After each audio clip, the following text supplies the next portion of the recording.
जवाब मिलते हैं। ये और इससे ज्यादा पाने के लिए हर दिन ध्यान करना चाहिए। ध्यान किसी भी जगह किया जा सकता है। ध्यान किसी भी समय किया जा सकता है, सफर में भी। एक बार में अपनी उम्र के बराबर समय तक ध्यान करना चाहिए। मिसाल के तौर पर 30 साल के उम्र के व्यक्ति को एक समय में कम से कम 30 मिनटों तक ध्यान करना चाहिए। ध्यान करने के लिए आपको परिवार से दूर रहने की जरूरत नहीं है। हर किसी को ध्यान करना चाहिए। बच्चे सबसे अच्छा ध्यान करते हैं। ये 5 साल की उम्र से ध्यान शुरू कर सकते हैं।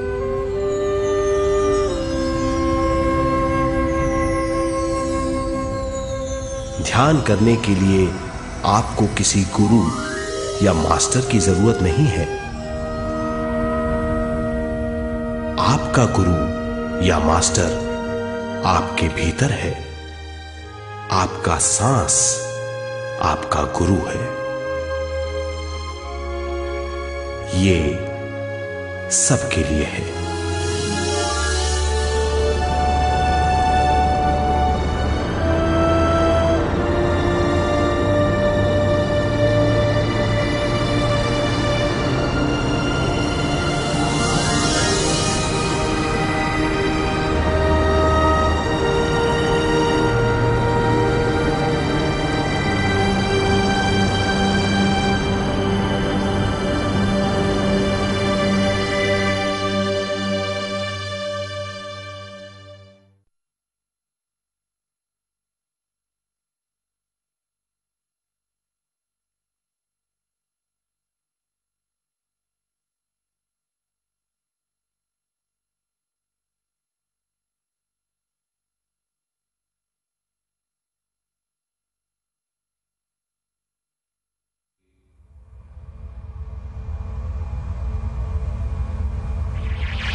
ध्यान हमारी चेतना की स्वयं की ओर जाने की यात्रा है। स्वयं तक पहुंचने के लिए हमें मन और शरीर को उत्कृष्ट बनाना पड़ता है। जब हम स्वयं पहुंच जाते हैं, तब हमें भरपूर विश्व शक्ति मिलती है। ज्यादा विश्व शक्ति हमें ज्ञान के क्षेत्र में ले जाती है। ज्ञान या बोध क्या है, इस पर विचार करते हैं।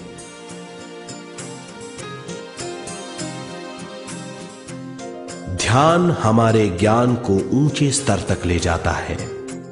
ज्ञान और कुछ नहीं, केवल एक अनुभव है। अनुभव और कुछ नहीं, केवल अपने आप में पूरी तरह डूब जाना है। ज्यादा से ज्यादा ध्यान करने से हमें ज्यादा शक्ति मिलती है।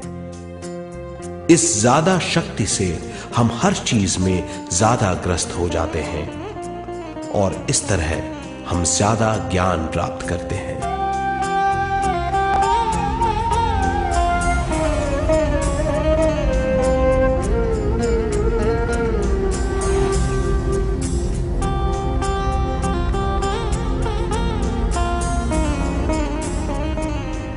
ज्ञान के द्वारा हमारी समझबूझ और बुद्धिमत्ता में वृद्धि होती है। इस समझबूझ से हम समझ जाते हैं, हम केवल शरीर और मन ही नहीं है। हम समझ जाते हैं कि हम एक अद्भुत जीव हैं। और ज्यादा समझ के द्वारा अपनी समस्याओं से छुटकारा पा सकते हैं। ज्यादा शक्ति और ज्यादा ज्ञान हमारी चेतना का विस्तार करता है। चेतना का विस्तार ही आत्मा का ध्येय है। ज्यादा ज्ञान हमें विशिष्ट इंद्रियों द्वारा मिलता है, जैसे दिव्य चक्षु और सूक्ष्म शरीर।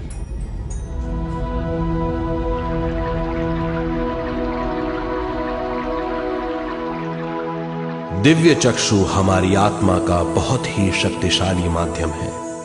ये परलोक की वास्तविकता देखने, महसूस करने और सुनने का बहुत ही शक्तिशाली साधन है। आत्मा की ये 3 प्रक्रिया ही दिव्य चक्षु हैं।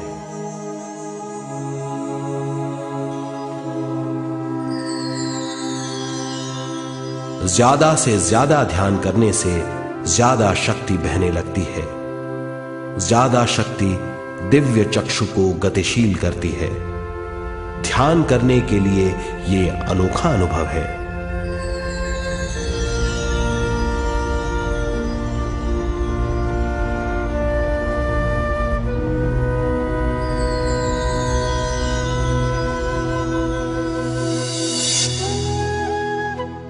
दिव्य चक्षु जब गतिशील होने लगता है, तब हमारे मस्तिष्क यानी माथे पर खिंचाव और खुजली होने लगती है।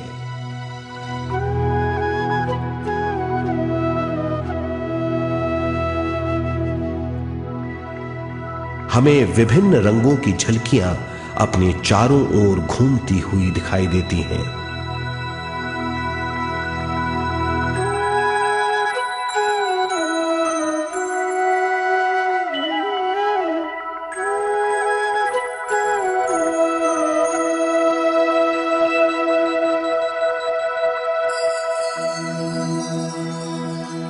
हमें फुसफुसाहट और चलने की आवाजें सुनाई देती हैं।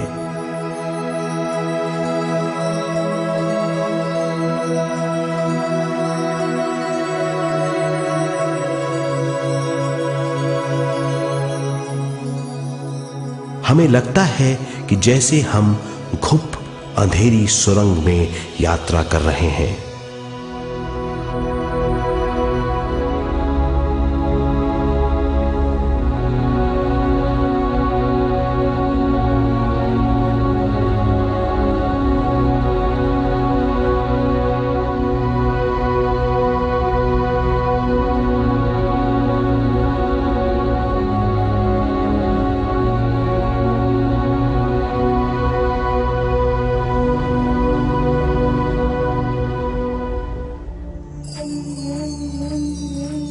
जब हम ज्यादा ध्यान करते हैं तो हमारे प्राणमय शरीर को काफी दिव्य शक्ति मिल जाती है, जिससे हमारे दिव्य चक्षु की सिद्धि हो जाती है।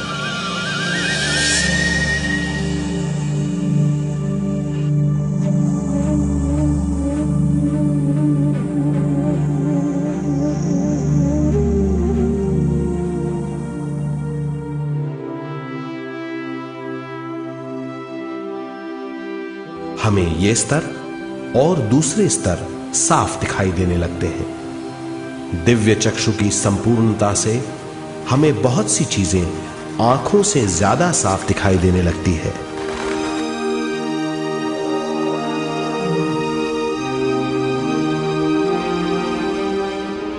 हमें दूसरे स्तरों की वास्तविकताएं दिखाई देने लगती हैं। हमें दिखाई देती हैं वो चीजें जो 5 ज्ञानेंद्रियों से भी दिखाई नहीं देती। हम महसूस करते हैं वो बहुत सी चीजें जो शब्दों में बयान नहीं की जा सकती।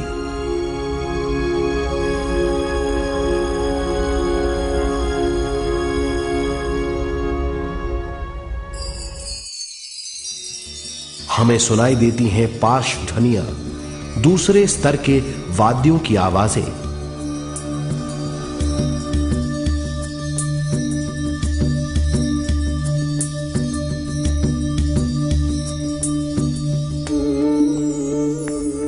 हमें दिखाई देते हैं वो महापुरुष जिनका शारीरिक रूप हमारे साथ नहीं है। हमें दिखाई देते हैं वो महापुरुष जिनका शारीरिक रूप हमारी कल्पना में है।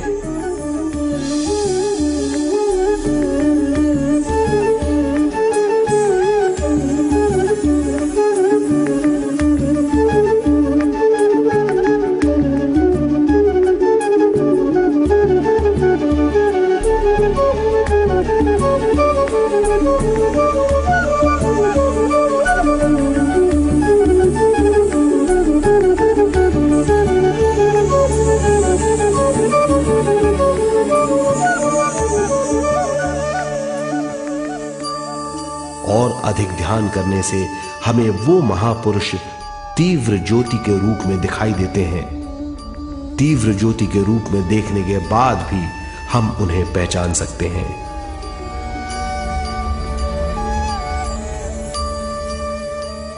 हम महापुरुषों का संदेश सुन सकते हैं।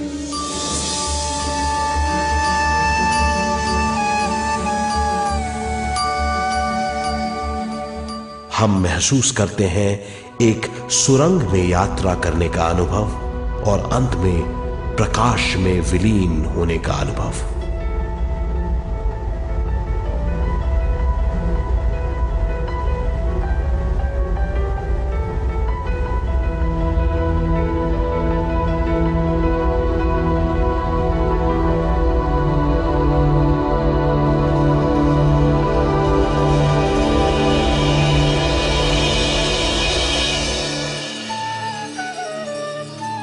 हम जानते हैं कि दिव्य चक्षु के अनुभवों के द्वारा हम अपनी सारी समस्याओं का समाधान महापुरुषों द्वारा भेजे गए संदेशों से कर सकते हैं या दूसरे लोगों की वास्तविकताओं द्वारा एक अनुभव के रूप में। इससे हमारी हरकतें बदलेंगी, हमारे विश्वास बदलेंगे, हमारी समझ बदलेगी। दिव्य चक्षु के इस अनुभव से हमारे सामने मौजूद भौतिक स्तर का बोध बदल जाएगा।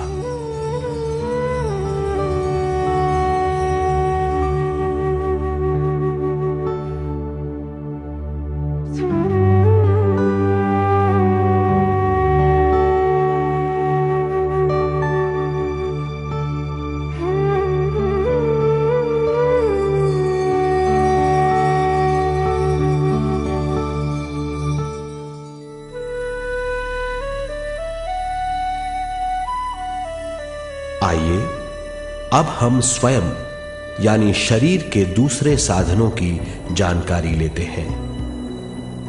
सूक्ष्म शरीर स्वयं का वो साधन है जो दूसरे लोगों को ज्ञान देता है।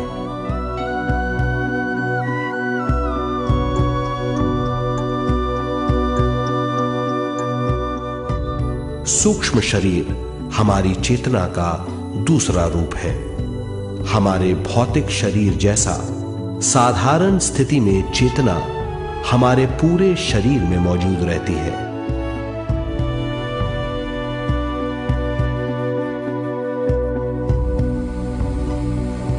सोते समय अनजाने में हम सूक्ष्म शरीर की तरंगों का अनुभव करते हैं। इन्हें हम स्वप्न कहते हैं। जागृत अवस्था में हम सूक्ष्म शरीर का अनुभव